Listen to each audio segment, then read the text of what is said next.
All right, we are doing part 4 of halter training and maybe part 1 of groundwork, because we have to get this guy able to understand what it means to be on a lead rope. So I might stress him a bit today. I'm going to see how it goes. I've got some ideas in my head, and I'll take this for a little bit. Hopefully I can just get this thing on him without too much trouble like last time. He's quite trusting, so I hope not to break that today. So let's go get him. So he's eating right now, but that's okay. He's been eating all day long. So, what do you say, buddy? Intuitively, when I think about this location to capture him, I'm not a big fan of it because of the small space that it is. He's also going to be a little bit grumpy about having to not eat, or it has shown to be that way. The sun is blinding at this point in time. So he's a little nervous. I don't want him to stay in that spot, so I'm going to just come in and try my usual well rehearsed methods. He's got some eye goop. We'll get him all sorted out for that. He loves himself some good scratches. His head is coming up, but it could be because he's trying to reach my hand a little bit more. So I'm going to come in from the bottom again, top. Get this, there's a fly on him. Let's see if I can't sort that out. And we'll get this around his neck, and I want him to start thinking about this halter first, so I'm going to leave that just on his neck. Say, look, I really need you. I'm going to put a little pressure on there, about 5 pounds, kind of quick. There, release, pull, release, pull, release, pull. Now he's sort of kind of going with me. And that's pretty good. So I've got his mindset changed into thinking something along the lines, hopefully, of, I guess I'll hang out with this guy. Now, let's get him haltered. So I want him to think about this slowly. I'm not going to rush this. I'll bring it up towards his nose. He's had it on his nose. It would be really nice if he sort of put his nose in there. I'm going to take that off. He's looking for scratches for sure. So I might do a little bit while I'm here, but I'm going to go a little quicker than last time and just sort of get this sorted out, up and over the back of his head. And I'm just going to attach it with my finger at the moment. Oh, that's so much better now that he's created a sunblock. And put it on. So it's on. I pet him. I give him a little scratch side of the head there. We'll go a little bit and bring him forward. Oh, he's not coming. Oh, there we go. Lovely, lovely. Man, the sun is blazing today. Okay, so here he comes, very slow. He's giving that rope a little bit of a check with his mouth. That's not bad. We'll just give him some love here for a second, so he's willing to hang out. I'm actually just scratching up here, and I'm pushing the top of the halter up to the top of his head. This halter is just barely kind of fits him. I'm hoping if I don't stress him out too much, he won't sort of pop out of it. This knot can come out. It takes a little bit of pressure to come out, but it has come out when I have done too much. But hopefully we won't exceed his threshold today. So first order of business is leading. So let's just walk off like we're supposed to be walking off. And he says, oh, all right. And I'm just going to act like he's Luke. I'm just going to walk around with him and expect him to come along at a decent pace. I'm only making left-hand turn or right-hand turns. A lot of motorcycles today. It's a beautiful day. Okay, we're going to travel. Bring him along. He's kind of pulling a bit now, so I got to hold. I can't just wander off. I'll wait. 5 pounds, 6 pounds pressure sort of deal. I'll wait on him to take the pressure off of me. Says this walking around business is crappy. I don't want to walk around no more. I'm going to maintain a bit of pressure here and sort of holding that pressure, and I'm just going to say, can you come along with me, please?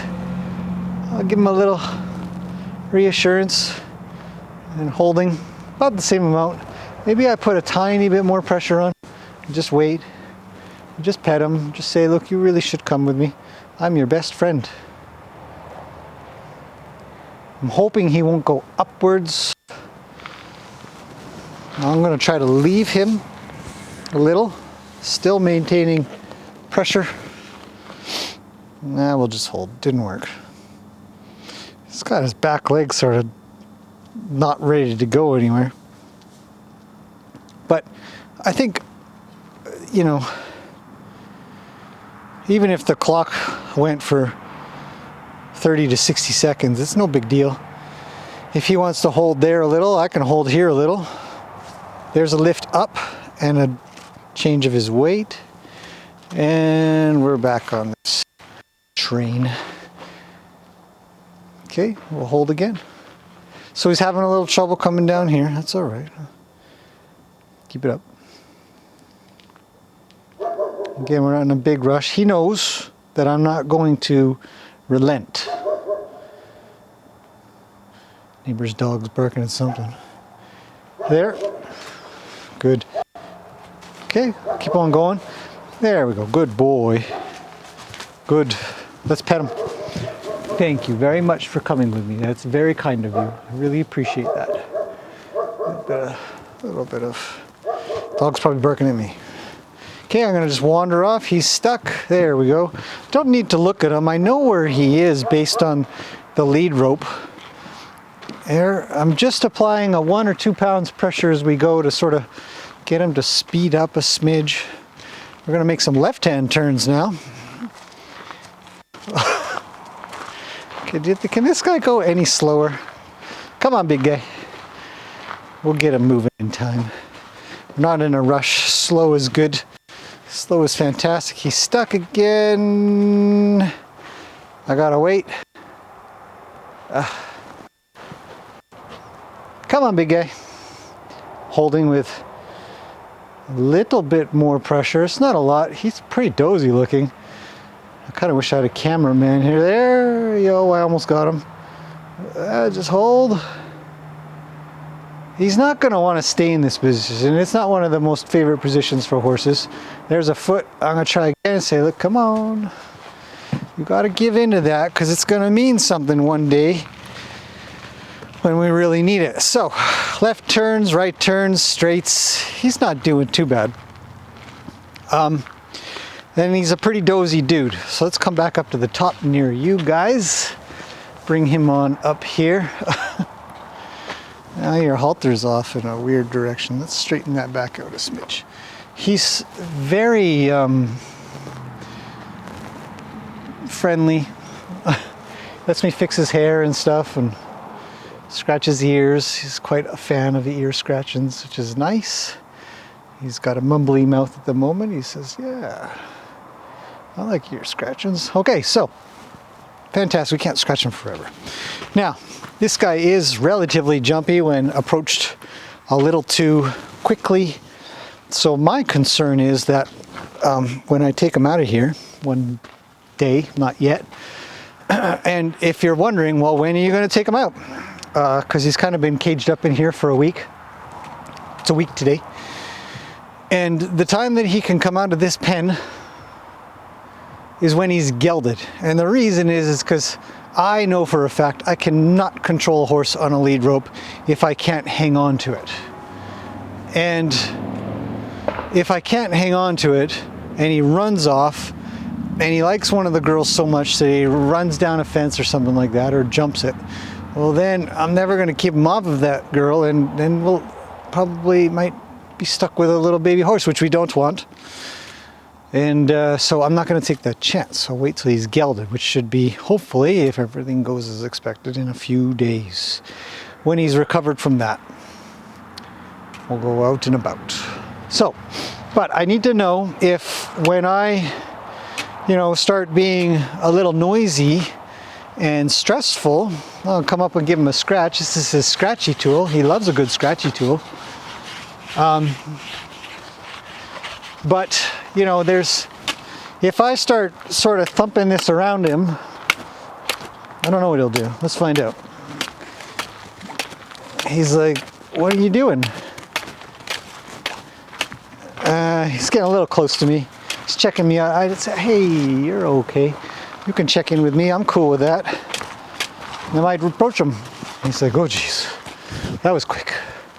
But we can't sort of,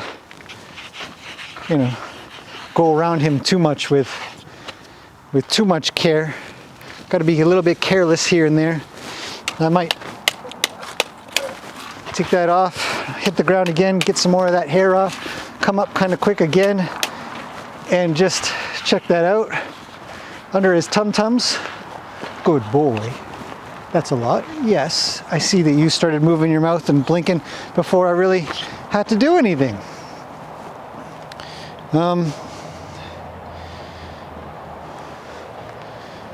Okay. They won't come.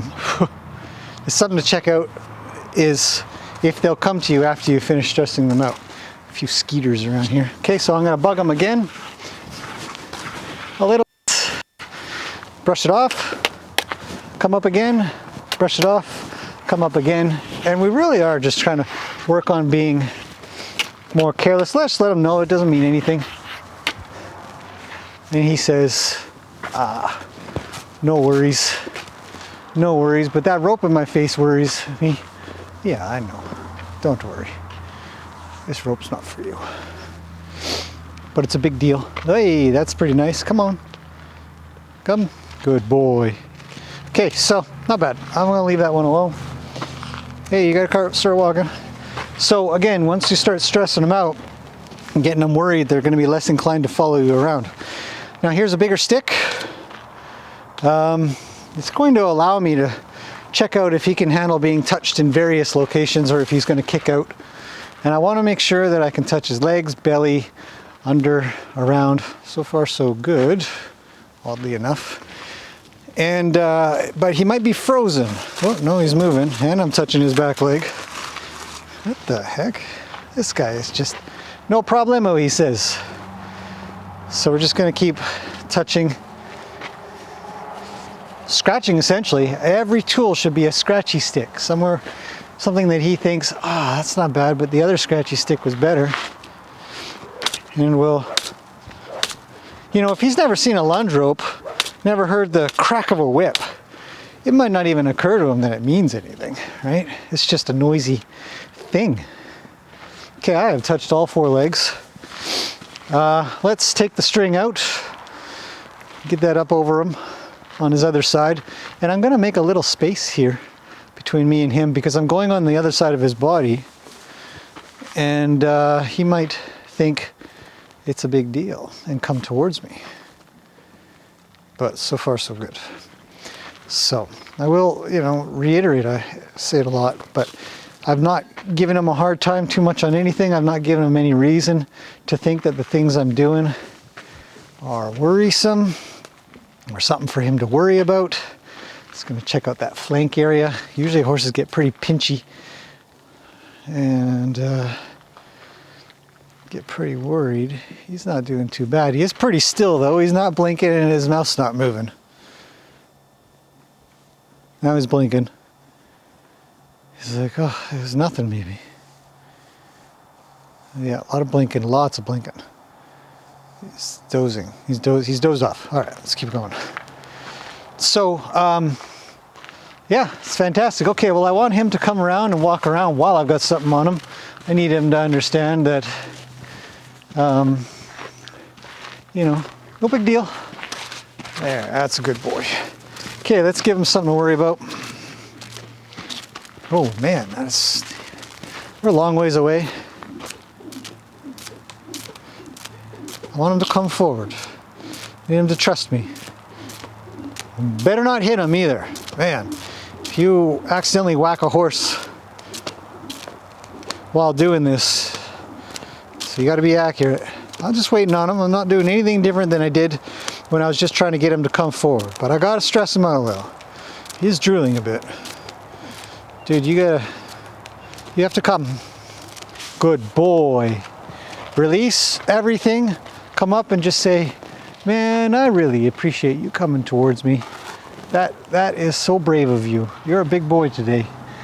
You're better than a lot of domestic horses. It's nuts. Okay, we're gonna try again. We'll start the whip. Get a little hit the fence. Get a little noisier. Now I'm pulling. Jeez. You're a very fast learner. You're a very smart horse, and that sun is just killing me. Thanks, friend. You've done so well. You deserve some good old scratches. And I'll scratch the other side of him. All right. Okay. He says, not bad, not bad. Could use some better scratches than that there, human. Come on. Ah, that's it. That's the ticket. He says, that's the spot. Don't fail me now. Oh, I won't.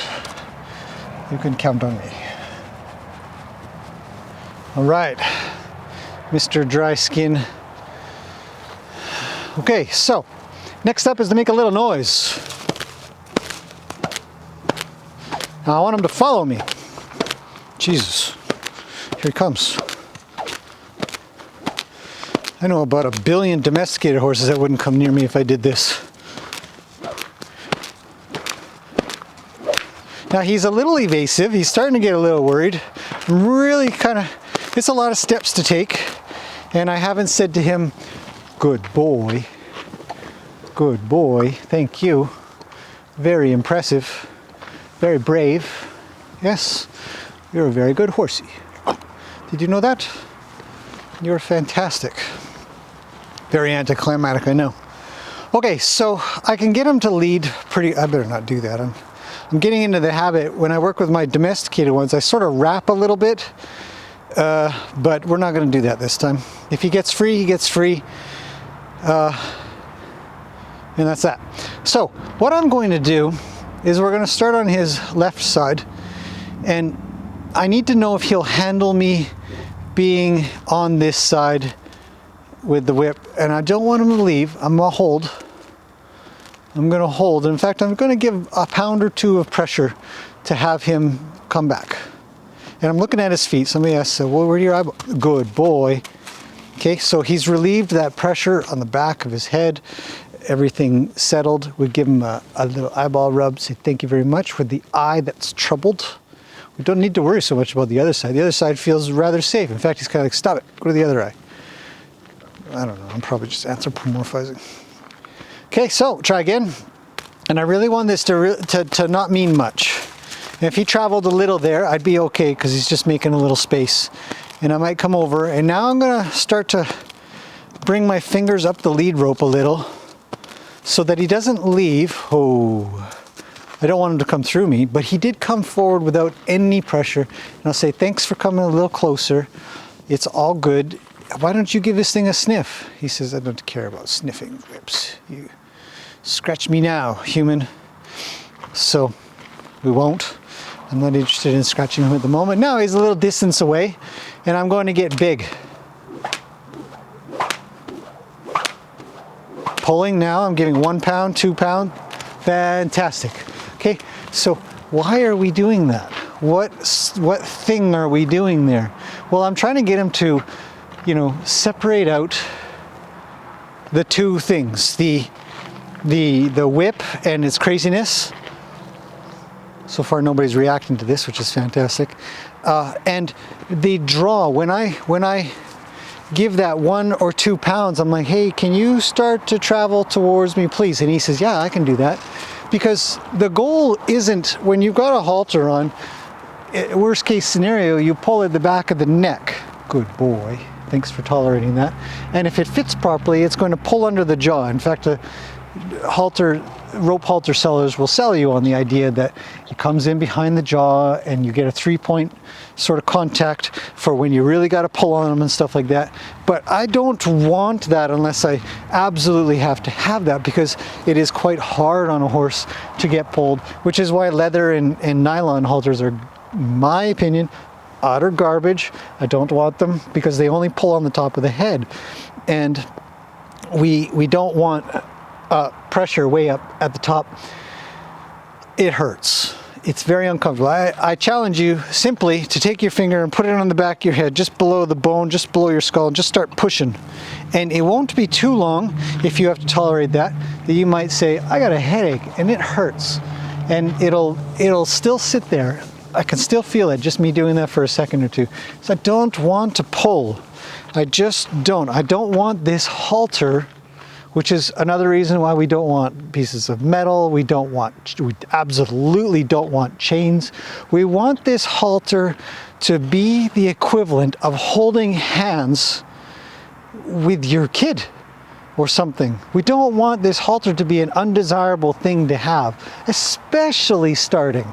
So we don't want to use, I had somebody comment, they deleted their comment, which is fine. Either way, it would have been a good question. Well, why don't you just put them in a chute and halter them in there? Because the chute is a very stressful place. If you really need to, sure, go for it. I don't need to.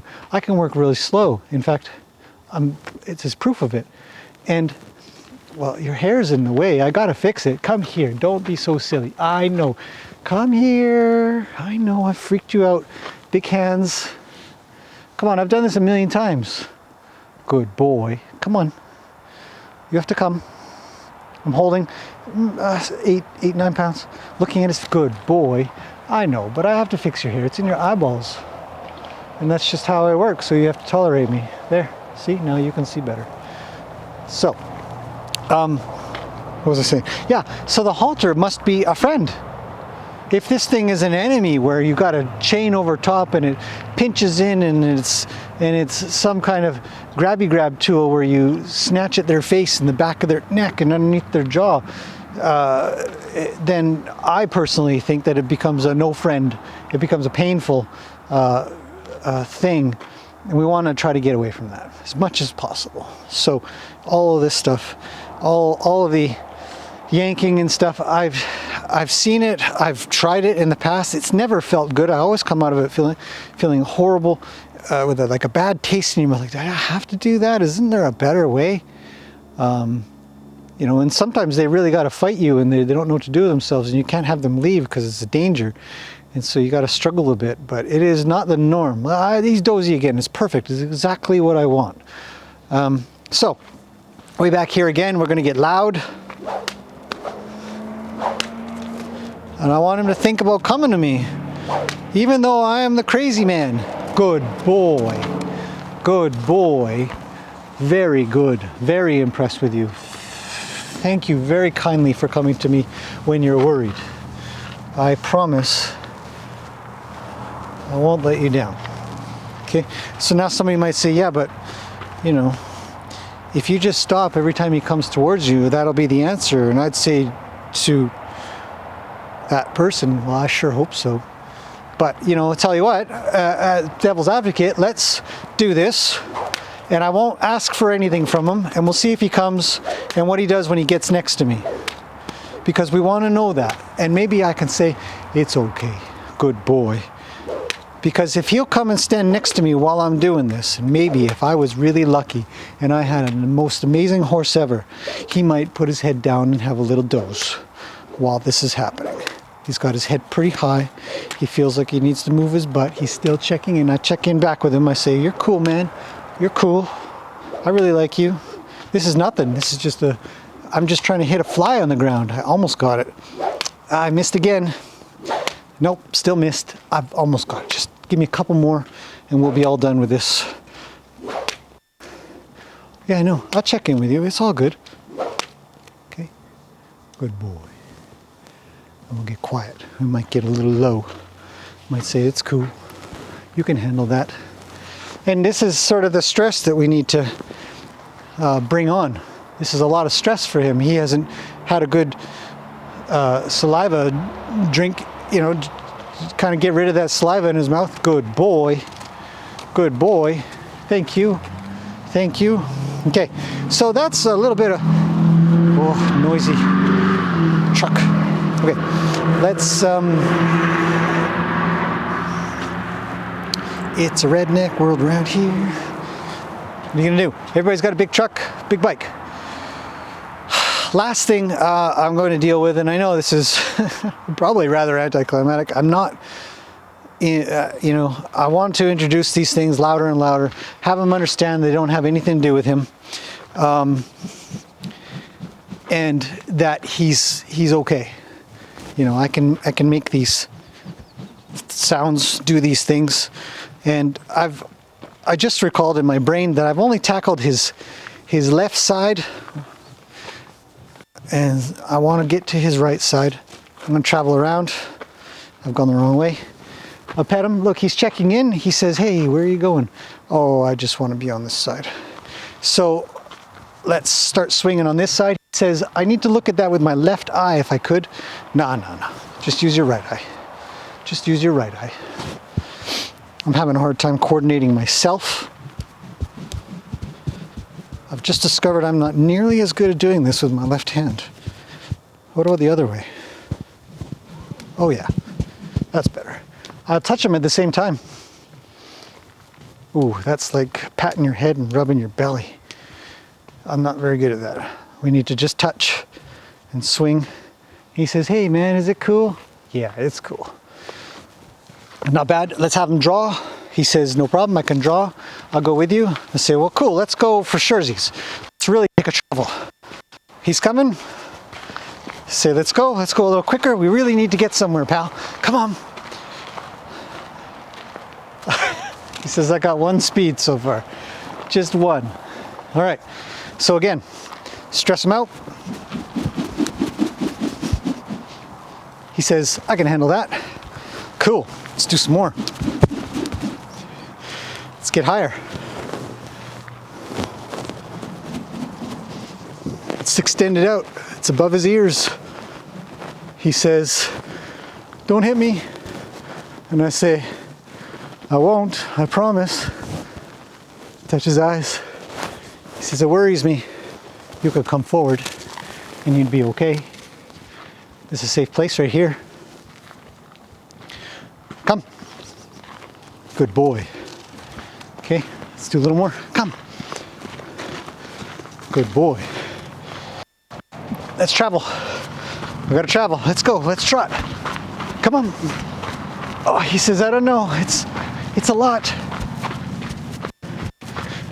Not a very big place to do this. I'd rather do this in the arena because he can kind of cut me off. But he's not leaving. Okay, get over here, you silly monkey. 8 pounds, 9 pounds. We'll wait.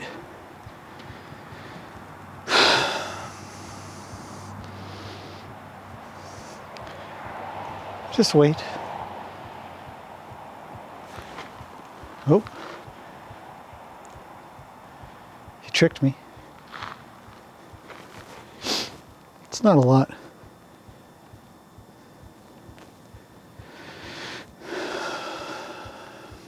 I'm looking at the ground. There. Okay, I'm not going to fall for the head up thing this time. Good boy. I'd like it if he didn't put his head up when he came forward. He just come forward. Okay, 6, 7, 8 pounds. A little bit of wiggle because I'm impatient. So I'm going to shake my hand and maintain about the same pressure. I'm just looking off in the distance now. I just hold. He says, I'm so tired. Come on, big guy. It's not a lot. I bump his head a little. There. Fantastic. Thanks for joining me over here. Oh, I know you should have a big yawn. It probably release some of that pressure in your brain and your jaw and all kinds of stuff. It's good for you. Wait. You should hang out with me all the time. Good boy. He says, man, I need to stretch my jaw. Okay, luckily I had just come up to check to see where we were at with recording, because this camera only records 29 minutes and 59 seconds at a time. Kind of a pain when I had sort of leaned down. So what I was going to say, I don't know if I said it, but I'll have to check on the computer and see if I'm repeating or not, is that his next, good boy, his next lesson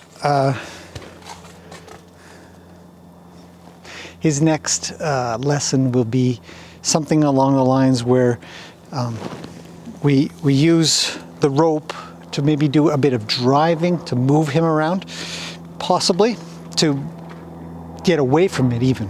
And I remember this one girl at a play. I was at another place and I was doing this, twirling my rope around, and she was just flabbergasted that I was trying to make my horse fearless of it. And she didn't understand why on earth would you not want this to really get them worried. And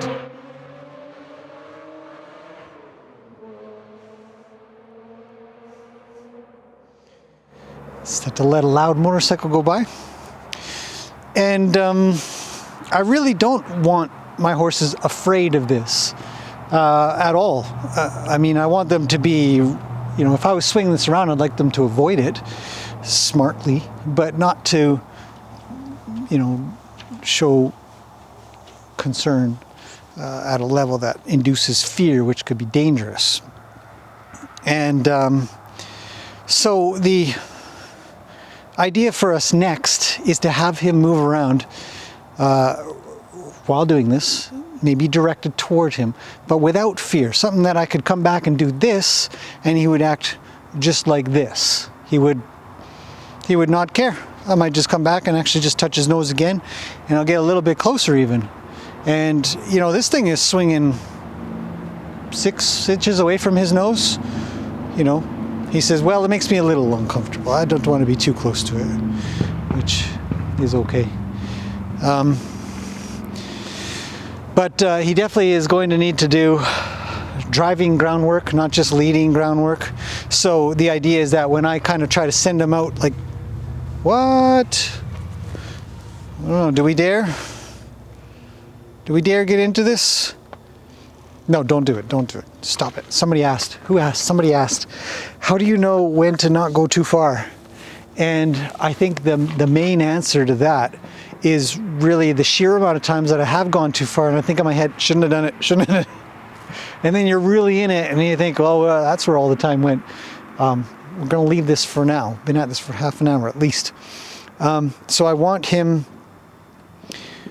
to have, you know, a series of really good experiences to get him really comfortable. Because sooner or later, you know, we are going to ride this boy, and he's going to need to handle. I'm going to come up.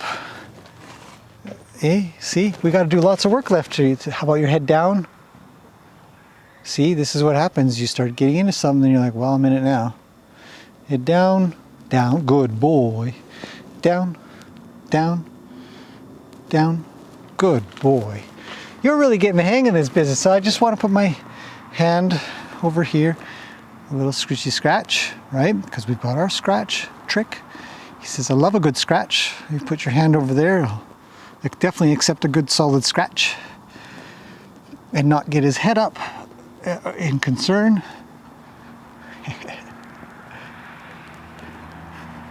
Frustrating's fun, you know. I'm going to bump him with my hip. So touch, touch, bump, bump. Touch, touch, bump, bump. He says, what the? I'm not enjoying the scratches as much anymore. What are you doing with your butt? A bump, bump. A bump, bump. A touch, touch with a hand. Okay, I've got 3 contact points. I don't dare bring my foot. What are we doing? Get out of here. Stop training. That's it for today. Hopefully that's been kind of interesting and good. He's a fantastic horse. I can't say enough about him. Very proud of his progress. Let's take his halter off. Hopefully he doesn't get too concerned. He's a little bit, he says, oh, thanks friend, thanks for scratching me. You're welcome. Okay, that's it. Thanks for watching. I'll see you guys in the next video of his progress, which is going very well.